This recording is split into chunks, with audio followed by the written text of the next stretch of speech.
Good afternoon, everyone. If you're joining, welcome to this webinar. I am Lucile Kamal, really delighted to walk you through this workshop on boundaries. We're just going to give a couple of minutes to give everyone a chance to log off from previous meetings, grab some water, grab a cup of tea, iced coffee, and then we'll be starting in the next couple of minutes. So thanks for your patience. And yes, excited to get started.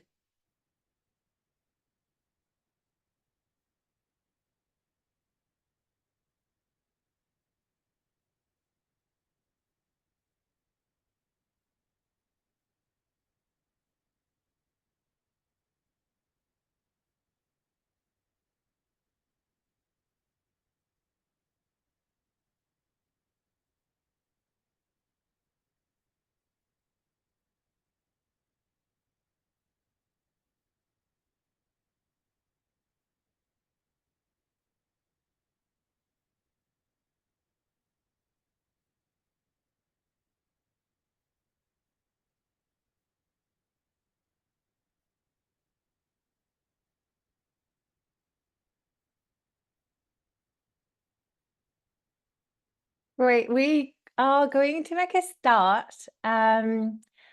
We have a couple of people, and I know a lot of people will be joining in as well as we get on. But welcome, as I said, to this webinar on boundaries. There is no chat function, but I'll be encouraging you to use the Q&A function. I always hope to make my workshops as interactive as possible. So yes, please use the Q&A function. We don't have a chat, but you can just use the Q&A when I ask you questions. It's not just for you to ask me questions. And of course, I want to make it as relevant as possible for everyone. So yes, we're just going to make a start. And my name is Lucile Kamal. I'm a career coach, a D&I consultant, and speaker. I have been leading diversity and inclusion for the past 10 years in a variety of organizations, and I've had a really, really exciting career. And working in general election, on construction sites, as well as in the media. And what I realized in my career was that I was really living my careers, going through my career in autopilot. And at the end of last year, being in autopilot really led me to a high level of burnout. And I was diagnosed with anxiety and depression, which is when I decided to leave the corporate world and set up my own business. And this is me with that new level of freedom. And the reason why I share this story, I know everyone will have an experience of mental health. There is so much uncertainty at the moment. But what I realized was also because I had very poor boundaries. And that really affected the way I navigated my career as well as my relationships with colleagues and stakeholders. And what I realized was that I was also or I am currently a people pleaser in recovery. And I know many people are or identify themselves as people pleaser. And I think there is a link between people pleasing and boundaries. So this is where we are. Something that from my experience in my career, but also as I've been coaching, I realized that women were working in their career. So like myself, ticking boxes, being really ambitious, very, very dedicated, rather than working on their career. So really thinking about what you want, what is fulfilling, how can you achieve the right purpose, the best purpose, a career that's fulfilling, and also a career that allows you to have work-life balance. And I think the distinction is particularly important, especially around boundaries, because boundaries, as we'll see, there are so many types, and they are very relevant if you want to be able to have a career where you thrive without burnout. So for this this webinar, which is going to last for about 40 to 45 minutes, we'll see how we get on. We'll see how many questions we have. But this is a safe and non-judgmental space. So there might be things that I share with you that you agree with, something that you disagree with, but ultimately you know best. And I really want you to trust your own knowledge, your skills, your knowledge of your career, but also your knowledge of your preference. Never say never. You might be invited to try a couple of things, but most importantly, have fun. So what we'll cover today, we'll look at why it's so important to have boundaries, to find the right balance between what you want in your career, what you want to achieve, your ambition, but also having a healthy level of personal well-being. We'll look at the different types of boundaries and how relevant they are for your career, and also how to apply them in your career, and also looking at techniques and tools so that you can manage your time and really give you more confidence to implement those boundaries. So I usually do this in the chat section, but maybe we can do it in the Q&A. So I'd love to hear from you what comes to mind when you think about boundaries. So if you can share with me, use the Q&A function, and let me know what comes to mind when you think about boundaries. Is it something that's scary? Is it something that's empowering? Is it something that you're comfortable with? Your limits, yeah.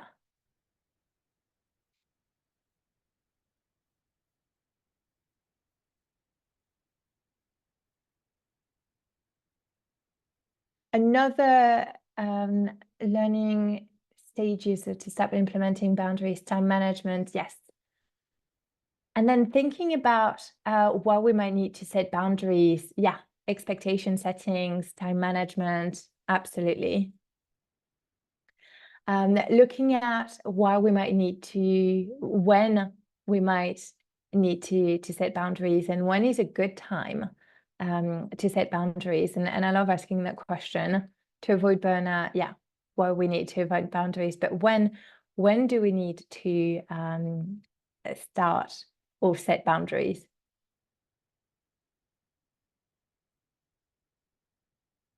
ASAP, yes.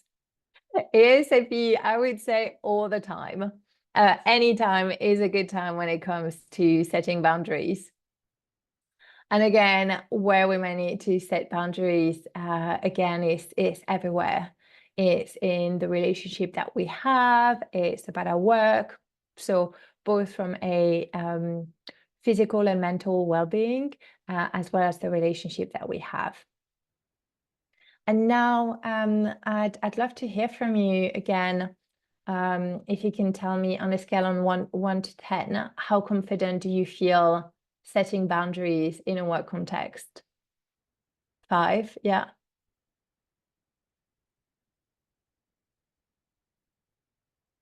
4.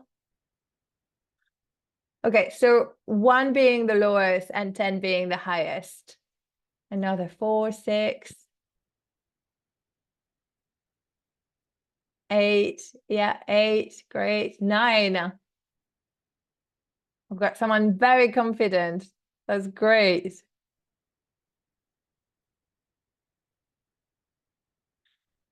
Okay. So with boundaries, something that's really interesting, and if you've been on social media, boundaries has exploded. There's so many hashtags on boundaries, and there's also a bit of psychologically speak where we might not really understand what boundaries means, what they are,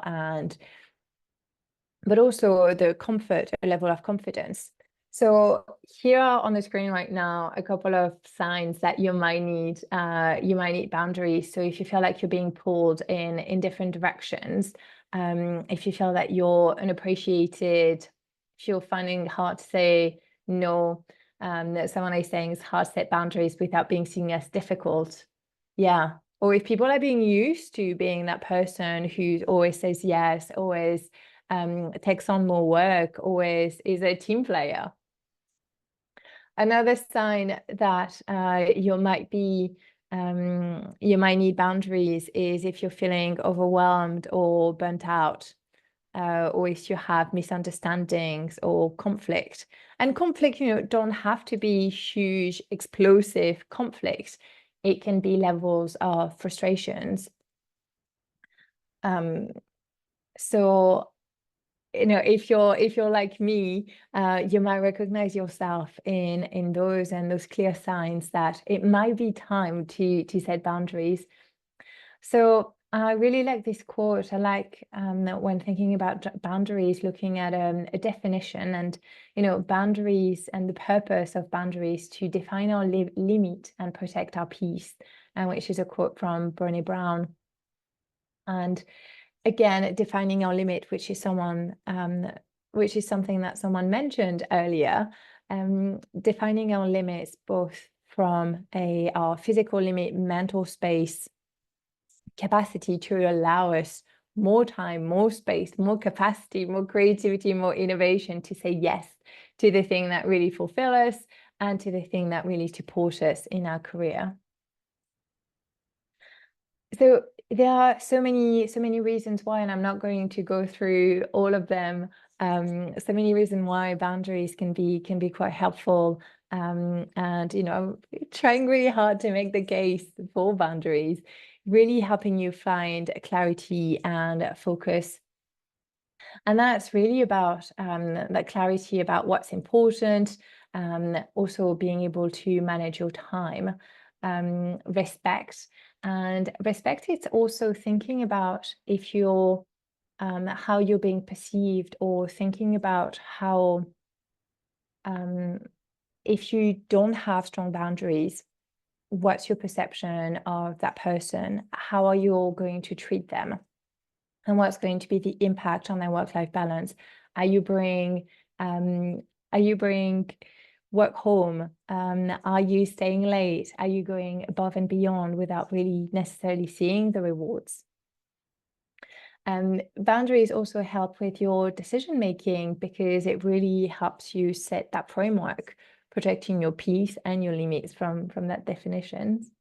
And then again, in terms of accountability, creating more space to say yes to the things that are relevant, to be working on your career as opposed to going through the motions without really thinking strategically about what's next for you.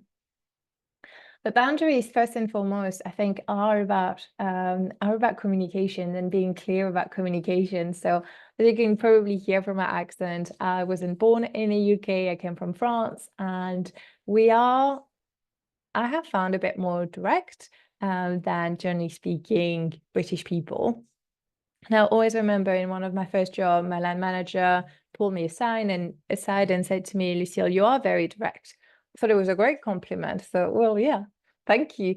And she said, "No, that's not a compliment. That's something you need to work on. You need to work on your communication skills." And actually, boundaries really allows you to have an understanding, have a common understanding, and yeah, so this is something that I'm still working through, that translations of, as per my email and previously discussed. So boundaries really allow you to be on the same page with everyone. We know that workplaces are increasingly diverse, which is such a wonderful and necessarily thing for organizations to thrive, but also for everyone to bring their best self to work. Not only that, but also the way that we are working in a hybrid manner. can lead to a lot of miscommunication and can lead to boundaries that are being blurred or not respected, which can lead to frustrations, burnout, etc. So the first thing that I usually invite my clients or stakeholders to do is to think about what are the energizers and what are the drain elements within your work life, and feel free to do the same for your personal life. But the energizers, the radiators are, you will know the people, you spend time with them and you feel so full of energy, full of ideas. You'll feel like you've maybe had, you feel so refreshed. And there are on the other side people that you spend time with and you just feel so exhausted. You feel like they've sapped all of your resources. And this can be the same for projects as well, or are there tasks that you could be doing for hours and still be really excited, or are there tasks that you postpone, that you procrastinate, that you don't want to be doing?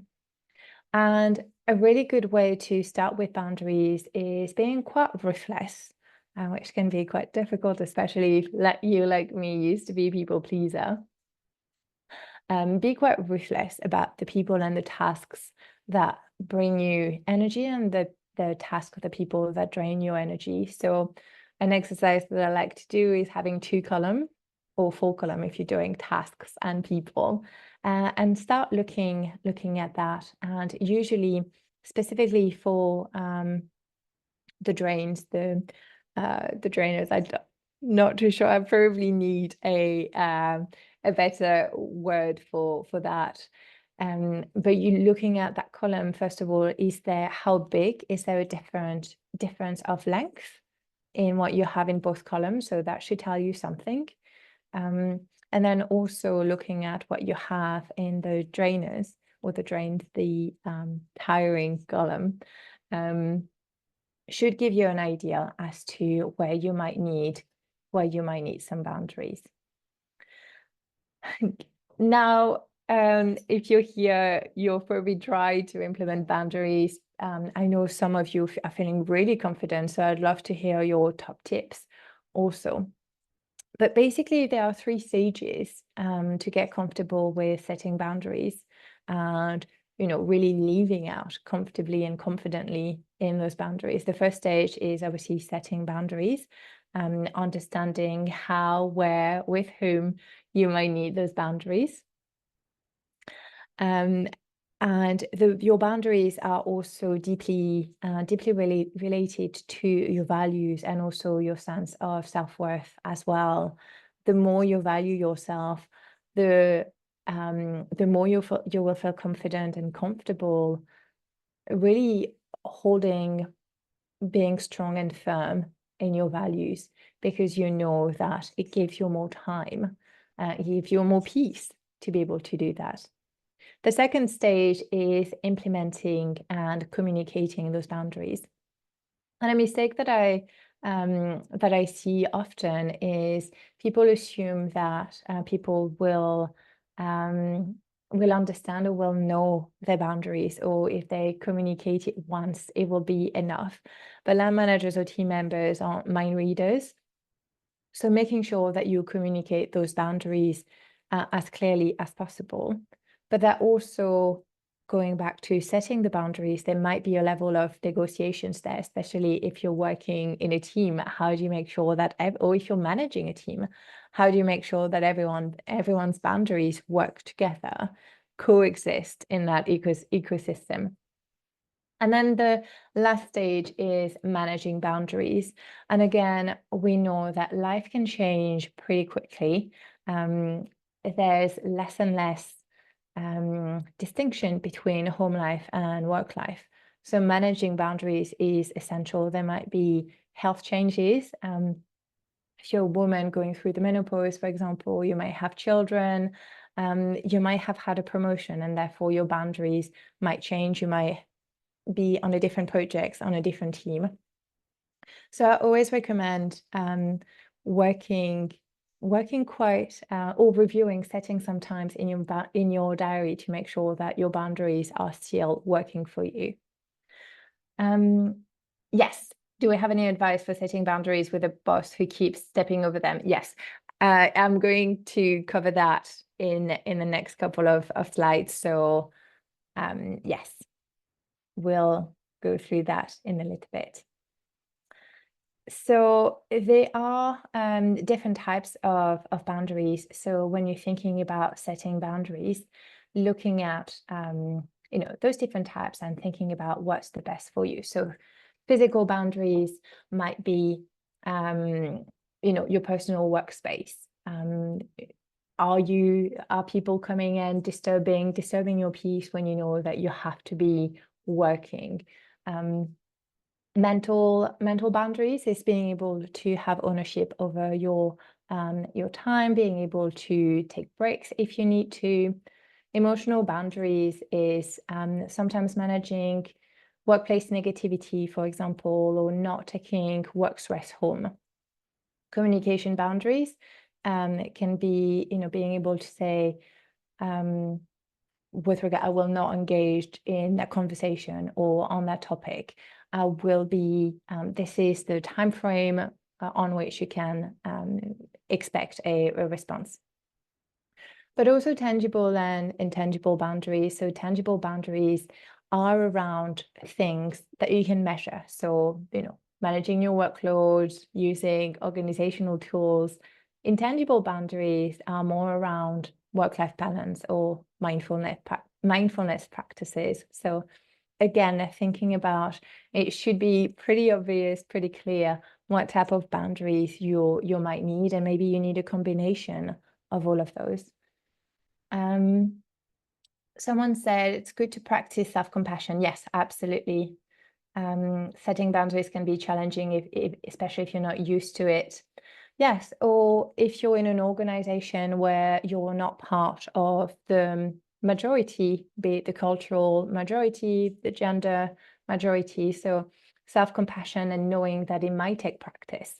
And actually, I've got some tips on finding allies and finding your support networks who can help with setting boundaries, so you're not on your own. But yeah, self-compassion, giving yourself grace, absolutely.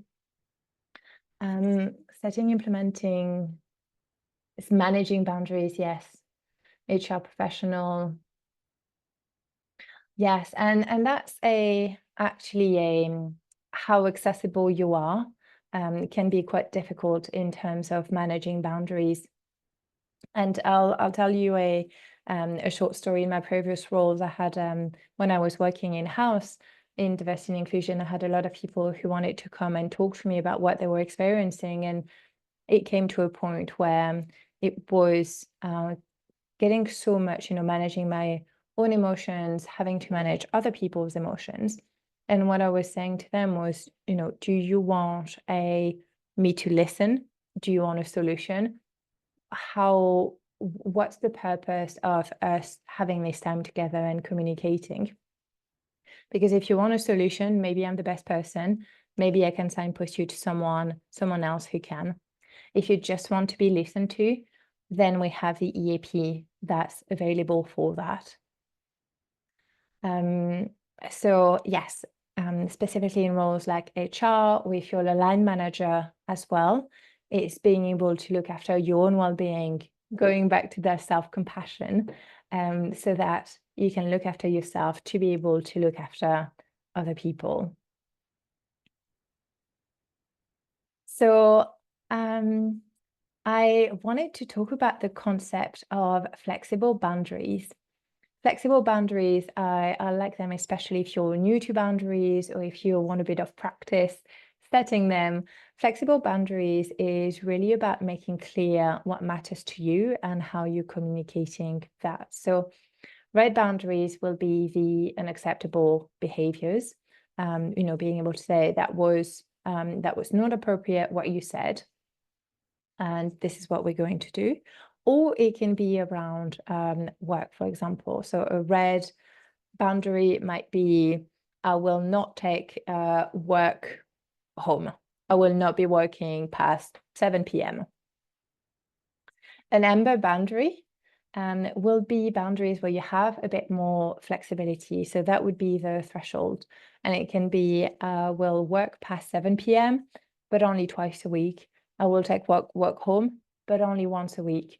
I will take work home, but only if I can start later the next day.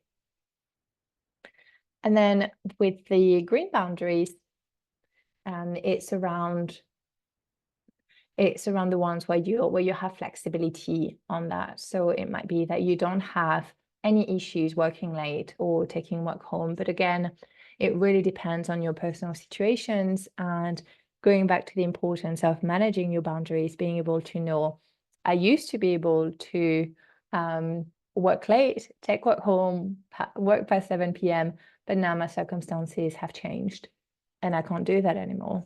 And then you can fluctuate. So I really like this concept of flexible boundaries.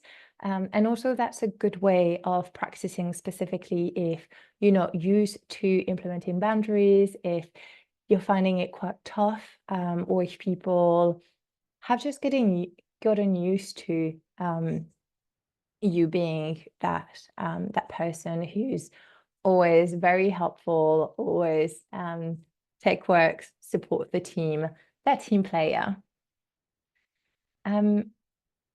So some of the common challenges that we experience with boundaries, there are some external challenges. So external challenges would be what we mentioned. So a manager who's not supportive, or other people. It might be around management expectations. So expectation that you will be available. It might be about the work culture, might be around colleague pushback. And internal boundaries is any fear that you might be perceived as being difficult or not a team player. Any negative thoughts that might prevent you from doing that. So again, for each boundaries, and that would be very different from each and every one of you. And that's, the beauty of this work, and the beauty of boundaries is really around identifying what external boundaries and internal boundaries, external challenges and internal challenges you might be facing. And this will be very personal to you as well. And that requires quite a lot of deep work, I would say. And going back to the point of giving yourself self-compassion, giving yourself grace, that would be a good time to do that. And doing this in partnership with a colleague, a mentor, or if you're part of a network, this is also a really good way of looking at that. So I just wanted to share one of the exercises that I've done with one of my colleagues, and this is Anna. She was working in for a nonprofit, but in the tech space, and she was very passionate about her job, but it also meant that she was finding it very difficult to switch off. And she reached a point where she had to decide, in order for her to continue have the right impact, but also feel fulfilled and thrive in her career, something needed to change. So boundaries are very much related to your needs in the workplace. And again, your needs can be very personal. It can be needs around what you want from your career, a sense of growth, clear communications from your manager, clear boundaries, accountability. So identifying your needs is a great first step. So what we did was looking at 30 different needs. And it's quite an arbitrary number, but it feels big enough to be challenging, but also encourages you to think quite thoroughly about what's happening within a work context. Then we ranked the needs on a scale of 1 to 10, 10 being the most pressing, the most important needs.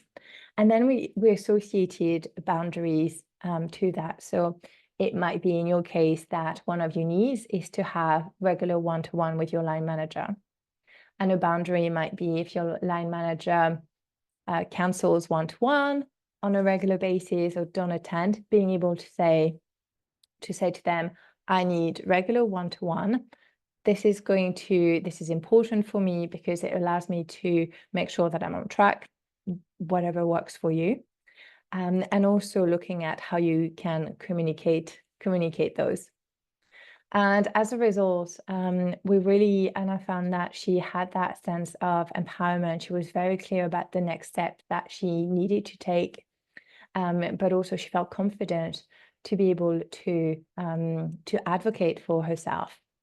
She felt reconnected to her purpose, and it also improved the relationships with her manager and her colleagues as well, making sure that everyone was clear, there was no miscommunication, there was nothing that was left unsaid. Or sometimes you'll read an email and if there's a full stop instead of an exclamation mark, you can overthink.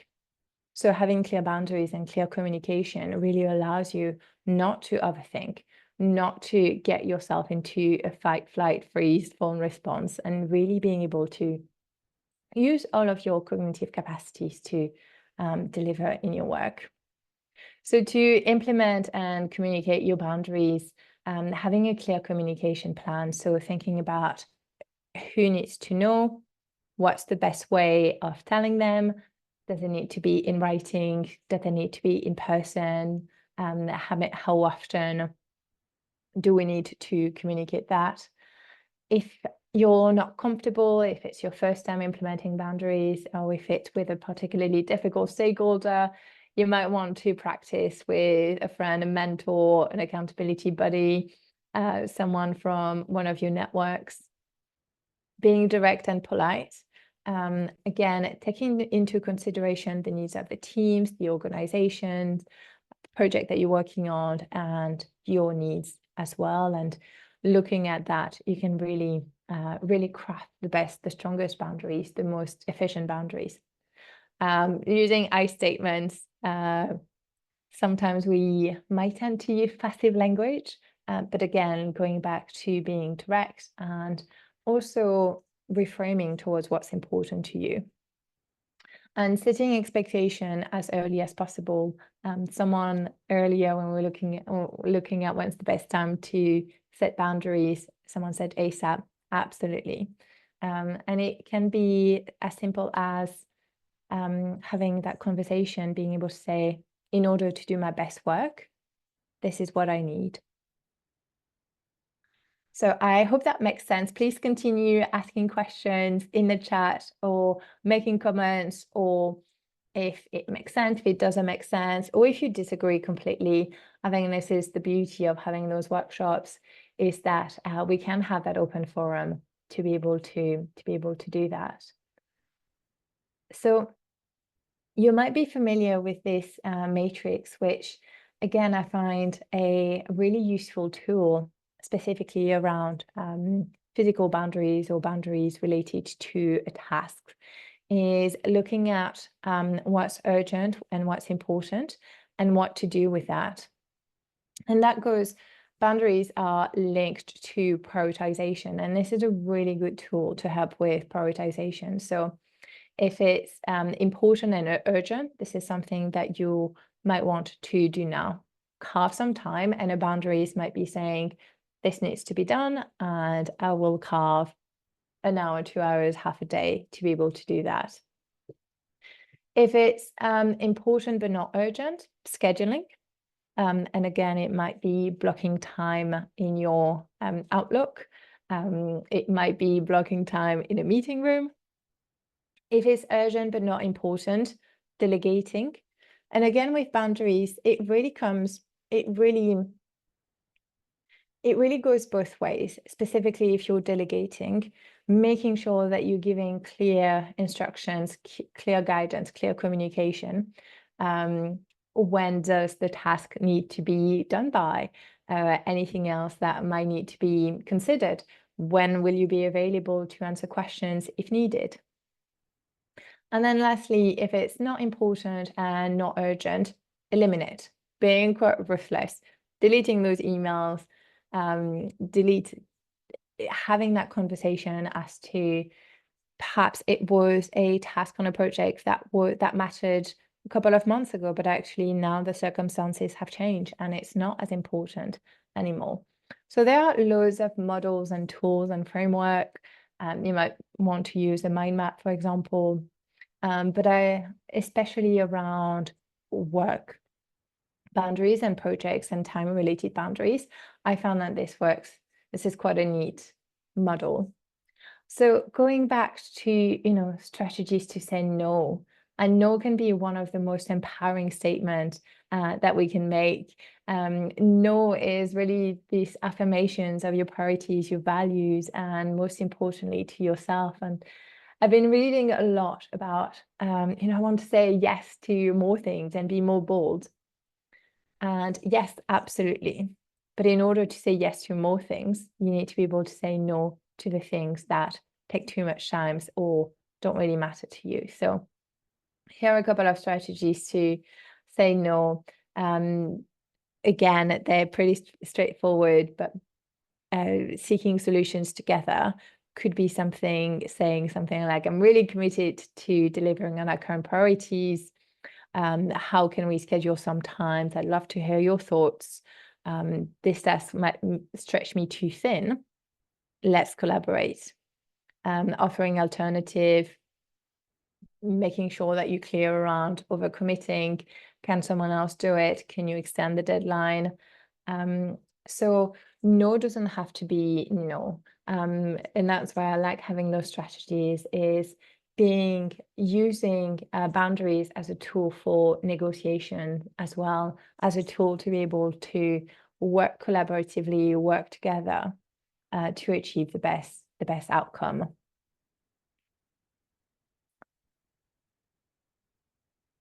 And again, I find those sentences really useful to practice. And those might feel a bit comfortable, a bit uncomfortable. But again, having them in your back pocket, I found them quite useful, being able to say, this is not my area of expertise, but I can find out, or I can point you in the direction of someone who knows. I'm confident in my decision. Actually, this is a really good boundary to be able to implement. Again, going back to that self-worth and that trust. So how to say no to your manager, someone who's pushing back, for example. And that can take quite a bit of practice. But it requires some tact and self-compassion as well. So being direct and honest might sound like, understand the importance of this new project, but I'm currently at capacity. Can we discuss prioritization? Can you help me come to a work plan or a delivery plan so we can agree on deliverables and timings as well? Offering alternatives again, being able to, similarly being able to say, this is someone else who could do it, or this is another way that could help us do this project without the limited resources. And delegating as well, again, practicing the delegation, going back to the matrix, can be something really, really important as well. But saying no to your manager, going back to the strategies that we looked at earlier, can be something really difficult. But what I would say is really trying to see where they're coming from, what pressures they might be under, and putting yourself in their shoes as much as you can, which can be quite tricky, especially if your line manager is a tricky character or might not be empathetic. But understanding if you're able to preempt any challenges that they might get back to you with, then you're providing the reassurance that the work is going to be done, but also highlighting the importance within the bigger picture, within the bigger context.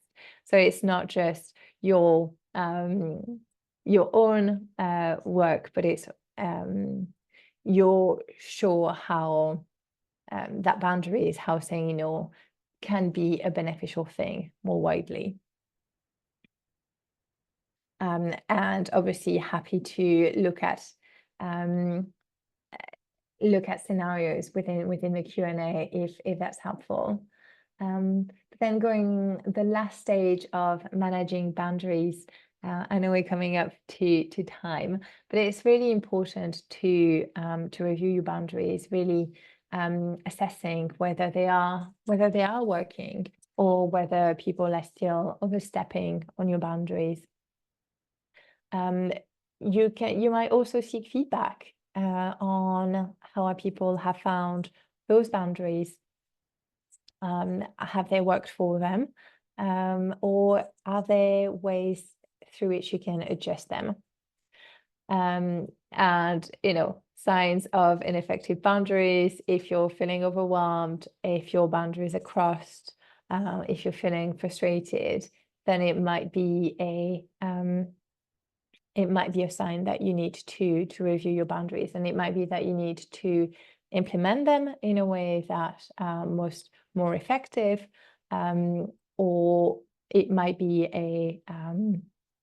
that actually your boundaries are very strong, but they're very strong in the red element, but you might now move them from red to amber, for example. So it doesn't have to be a sign that your boundaries are reviewing your boundaries, managing your boundaries. It's not only because they're being crossed, it might be that you've implemented them too well. I think that we've got the team from She Can Code in the background. They're fantastic, Kaylee and Alison. Those slides won't be shared, but I think that might be a recording, so I will leave the team to reply to that. So really, in summary, there are different types of boundaries, and really implementing boundaries can help with creating a greater sense of self-awareness and self-compassion. In order to implement your boundaries, you will need to identify your needs. And again, it can be your emotional needs, it can be your physical needs, it can be spiritual needs, for example. You might want to look at designing your flexible boundaries framework and finding opportunities to practice. So She Can Code is a fantastic community. I'm sure there will be loads of people, if you use the on the community, the chat function, to ask questions. Someone might have been in the same situation, might be able to share their experience and say, I've done that, this has worked, I've tried that, it hasn't worked, so this is what I've done instead. So really looking at your support network. That is one of the most wonderful things, especially if you're a bit unsure, if you don't feel that confident in setting boundaries, being able to rely on someone who can say, you can do it, I believe in you, you're worth having your boundaries respected, you're worth finding purpose within your work, you're worth really being able to thrive in your career. So having that support network and that opportunity to practice is really fantastic. So I'm looking at a couple more questions that we have. Work from home, I found I struggle setting boundaries, feel pressure to respond immediately, struggle to shut off. Yes. So working from home, working from a on a hybrid manner can be quite difficult, and actually having that clear communication when someone sends you a message, being able to say, when is the time frame, when do you need this by, and vice versa. Or it might be that you say to people, specifically the repeat offenders who expect a response, being able to say to them that they can expect a response within the hour, within the week, within 2 days. But then, I would also look at on that whether the challenge is external. So is it the culture? Is it the pressure that you feel from other people? Or is it a pressure that you're putting on yourself? Is it something that you feel like if you don't respond, then they will think that you're not taking your work seriously? And if you think that, what is it based on? Is it based on fact? Is it based on evidence? Or is it based on your fear? And again, going back to communication, it might be that people don't expect an answer. And when you send an email to someone or message on Teams or Slack, how often do you expect that clear answer, that immediate answer? And I found that if people really need something urgently, they call you. But yeah, I would, first of all, look at, is the challenge coming from other people, or is it coming from the pressure that I put on myself, and being able to ask clearly, when do you need the answer by? I often block off focus time in my calendar. Yes, I love focus time. People tend to ignore this and put meeting is. Yes. Yes, you can say, again, depending on your level of comfort, you could say, actually, this time is blocked to allow me to work on this piece of work. Here's an alternative time. In the future, when my calendar is blocked, please don't assume that I'm available. You could also say, I have found that blocking focus work works very well. Why don't you try it? It's a bit tongue in cheek, but sometimes it works. Offering alternative timing. And then, if it's someone who keeps repeating and, who keeps putting meetings during your focus time, being able to say, oh, I've noticed that you tend to put meetings in my focus time. Can I ask you why? And then depending on what they say, have they not realized that it's your focus time, or it's something that they don't think is important? Then you can take the conversation in a different way. But I think there's no stock response per se, but definitely having that conversation as to this time is important for me. Again, asserting your boundaries and asking why they would do that.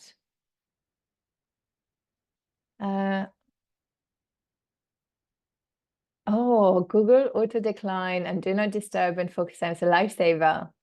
That's a great tip.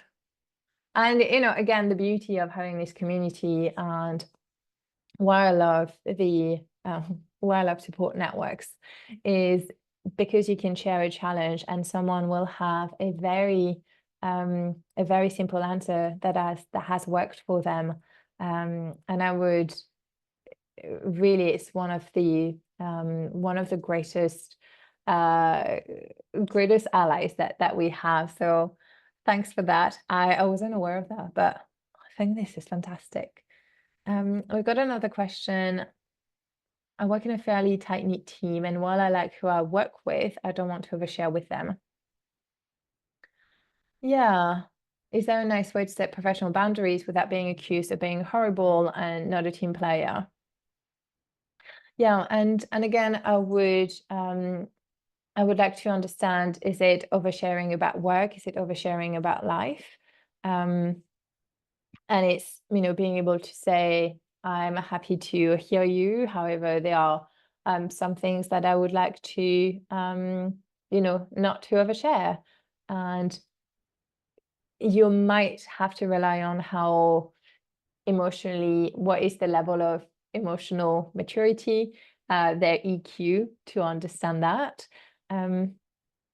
And again, it depends whether it's oversharing from projects that you're working on. Is it information that they need to know to complete a project, or is it about personal life?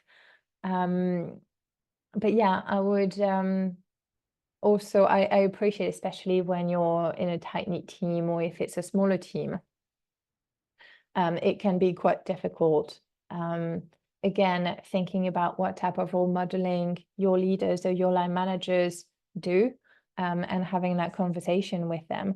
Is there anyone within the team who can help you implement boundaries or implement boundaries on your behalf, who can take your side? So again, there are a couple of different strategies depending on your level of comfort. Is this something that your line managers can help you with? Or is it something that you're able to address with them? But I do believe that ultimately you're within a team, you have to manage people's different levels of comfort with what they share, but being able to understand that. What other questions have you got, or have we covered everything? For those of you who are still here, thank you very much. I would love for you to connect with me on LinkedIn. I do share quite a lot. I had a 7 days boundary challenge a couple of months ago, where every day we looked at a different tactic or a different tool that we could use to have boundaries, but also sharing your success stories is I love to celebrate that. I am told that there is a recording that will be shared in the community, so you can go back, you can do the exercises. Then, as I mentioned, I'm a career coach and I support mostly women, men also, and non-binary and trans folks. And I'm offering a free consultation of 30 minutes if there is a topic that is particularly close to your heart. If you have a career dilemma, if you've got a work-life balance dilemma, I'd love to hear from you. So you can just scan the code, and it doesn't look like you've got any more questions, but hopefully that was helpful. So I will share my screen, and thank you very much for coming. Thank you to those who are watching the recording, and yes, I look forward to celebrating your boundary success stories.